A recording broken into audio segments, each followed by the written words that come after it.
যদি একজন বিশ্ববিদ্যালয় শিক্ষার্থী অসুস্থ অবস্থায় ঘুমিয়ে পড়ে সেখানে তো ইমামের কোনো দোষ থাকতে পারে না।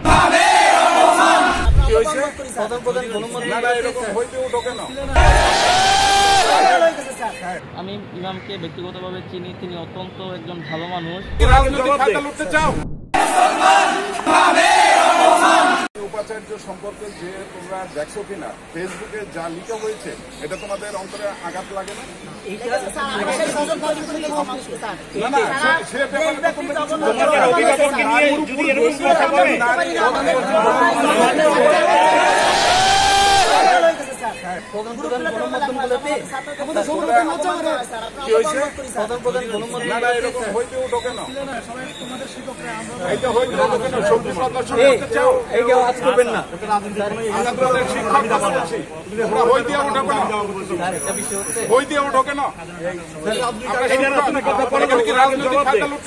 আমি ইমামকে ব্যক্তিগতভাবে চিনি, তিনি অত্যন্ত একজন ভালো মানুষ এবং যে শিক্ষার্থী অসুস্থ তিনি আমরা যতটা জানতে পেরেছি এবং আমরা এই বিশ্ববিদ্যালয় শিক্ষার্থী হিসেবে যতটা জেনেছি যে তিনি অসুস্থ হয়ে ঘুমন্ত অবস্থায় ছিল এবং অসুস্থ হয়ে তিনি বিশ্রাম করার জন্য মসজিদের ভিতরে ছিল এবং এমন অবস্থায় তিনি ঘুমিয়ে যায়। এখন একজন ইমামের তো দায়িত্ব হচ্ছে নামাজ পড়ানো এবং তিনি মসজিদ পরিচর্যার জন্য তো তার ওটা দায়িত্ব নয়। যদি একজন বিশ্ববিদ্যালয় শিক্ষার্থী অসুস্থ অবস্থায় ঘুমিয়ে পড়ে সেখানে তো ইমামের কোনো দোষ থাকতে পারে না। এখানে ইমামের যেহেতু আমি কোনো দোষ দেখতে পাচ্ছি না, কারণ যেহেতু তিনি সাথে সাথে প্রক্টরকে জানিয়েছেন এবং মেয়েটাকে হলে যেতে সাহায্য করেছেন এবং তার আশেপাশে যারা ছিল সবাইকে তিনি অবহিত করেছিলেন। তো এক্ষেত্রে ইমামের কোনো দোষ আমি মনে করি না এবং তাকে অব্যাহতি দেওয়া হয়তো বা উচিত হয়নি প্রশাসনের।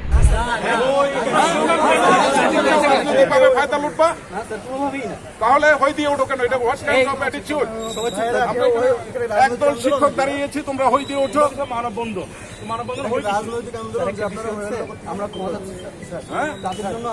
না না না, তোমাদের কথা বলতে পারো, তোমাদের প্রতিনিধি দল এসে আমাদের সাথে কথা বলতে পারো। তোমরা পরীক্ষা চলছে, তোমরা মিছিল করতেছো। তুমি জানো যে বিশ্ববিদ্যালয়ের স্লোগান দিতে গেলে অনুমতি নিতে হয়। না না, কেন অনুমতি নাও না মিছিল করার জন্য? এটা অন্যায়। না না, প্রতিবাদ করতে পারলেও তোমার অনুমতি নিতে হবে বিশ্ববিদ্যালয়। না না, অনুমতি নিতে হবে।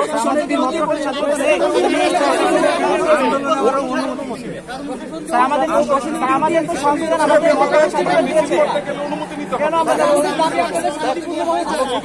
কোথায় বলছো দাবি আমার কাছে আসছো? তোমরা আসছো আমার কাছে, প্রশাসনের কাছে আসছো। জাতীয় গণমাধ্যমগুলোতে এত পুরো বাংলাদেশ এটা ছড়াই গেছে। জগন্নাথ বিশ্ববিদ্যালয়ের ইমাম কি কারণে অব্যাহতি পাইছে? একজন ছাত্রী মসজিদে অবস্থান করছিল, এই কারণে অব্যাহতি পাইছে। একটু মান সম্মানটা দেখেছেন আমাদের বিশ্ববিদ্যালয় সাধারণ ছাত্রী ওখানে এটা একটা স্টেটমেন্ট প্রশাসন থেকে আসার বলা হয়েছে যে সে ওখানে ঘুমিয়ে পড়েছে, নামাজ পবিত্র কাজ করতে গেছে, নামাজ পড়তে গেছিল, টায়ার্ড হয়ে গেছে, ঘুমাই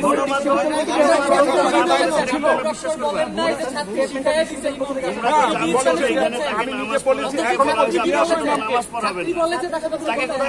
রেকর্ড আছে, রেকর্ড খুঁজো। এটাকে ওকে ব্যাখ্যা দিতে হবে না তো, এটা তো রেকর্ড খুঁজলে রেকর্ড খুঁজো।